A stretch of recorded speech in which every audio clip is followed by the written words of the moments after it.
This is the second video for October 27th and October 28th. First video, we looked at simplifying these expressions here all on the front page. I'm going to go ahead and turn the back, and let's go ahead and do two of these, and then I'll give you the solution for the next ones. But here, we want a common denominator. So we're going to need a common denominator, do a similar thing. Again, if you don't have the notes from last class with all the identities, that's not going to be good. You're going to want all of those identities with you so that you can see how we're actually simplifying these expressions. But here in class, we looked at this problem and said, hey, we already have a common denominator. So let's go ahead and subtract, and our denominator stays the same.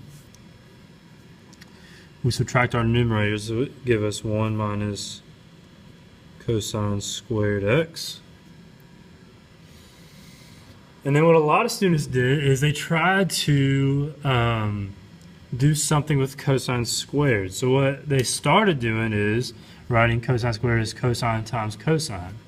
But just a general rule of thumb, what is beneficial is if we can, anytime we see cosine squared, sine squared, and 1 in any form, like any combination, what we can use or try to use, like what I try to do is say, hey, I know sine squared of x plus cosine squared x equals 1.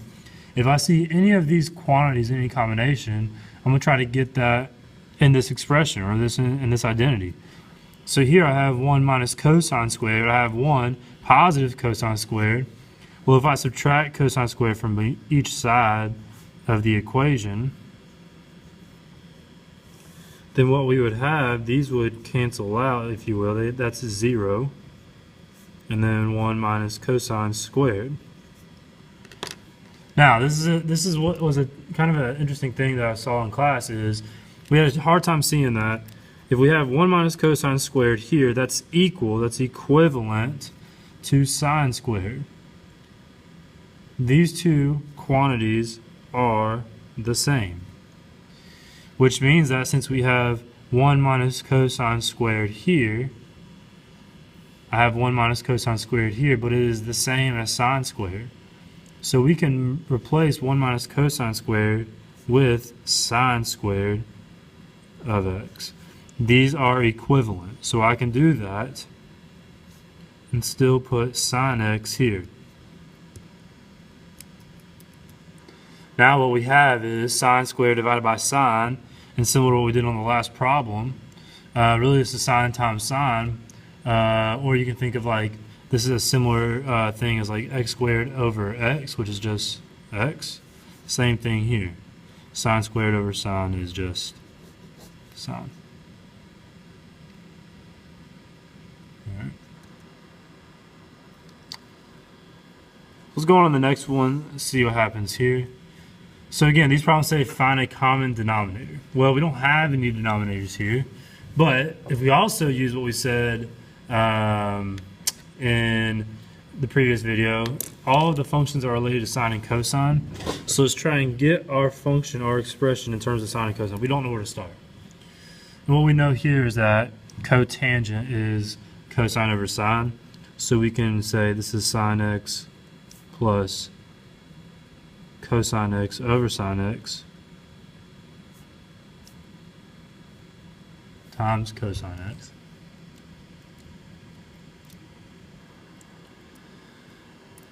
And a lot of things we can do here. I'm going to go ahead and multiply on this side. And if we want to make it feel good, put that over 1. Then we can still say sine x plus cosine times cosine is cosine squared x over sine x.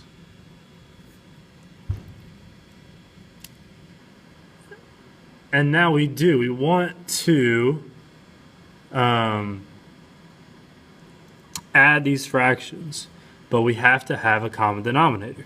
Here our denominator is sine, here we have 1, if you will, and so we're going to change this denominator to sine. So I'm going to multiply this denominator by sine, but it's an expression, so whatever I do to the denominator, we have to do to the numerator. Also, sine x over sine x, this quantity equals 1. So we can do that. This won't change the value on this, like in this term. Really 1 times sine x over 1. However, so we can do this because this value is 1. That's fine. However, when we do the multiplication now, we'll get sine squared x over sine x plus cosine squared x over sine x. Now we do have a common denominator. Now we can add these fractions. We can say this is sine squared plus cosine squared all over sine x.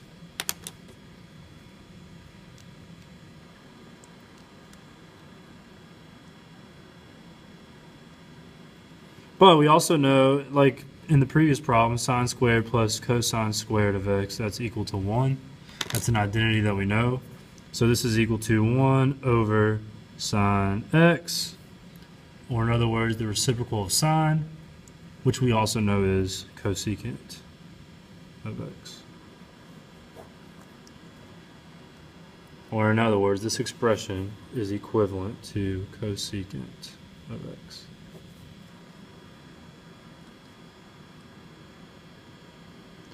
I'm going to get you started on this one, and yeah, probably the next one as well. This one and the next one, and let you finish it. But here we do a similar thing. We have tangent in our denominator. Let's try and get a tangent in our denominator here by multiplying by tan x over tangent x.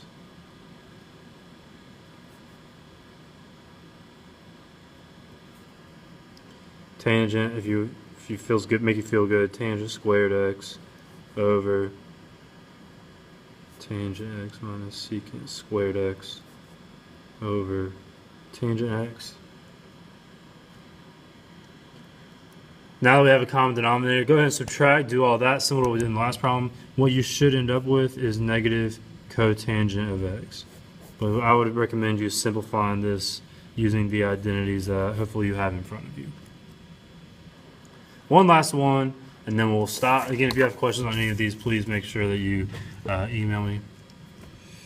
Well, let's look here. We want to simplify this expression. Cosecant, we know, is 1 over sine x. We also know that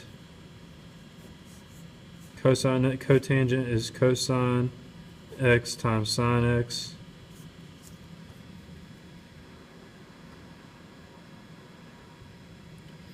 If you were to multiply this, you'd have a common denominator. Try to simplify. What you should end up with here is sine x. That's what you should end up with. Again, work it out. See if you can get there, but you should end up with sine x there. And then here, this is a little more challenging, but essentially we can create a common denominator by multiplying top numerator and denominator by sine x. I'm going to get like I'm just going to do it, and then if you have questions, you can email me. I'm going to do this fast due to length of video.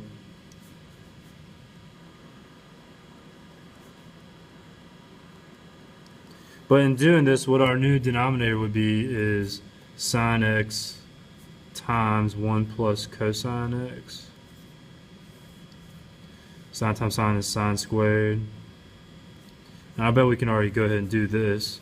Again, sine x times 1 plus cosine x in our denominator.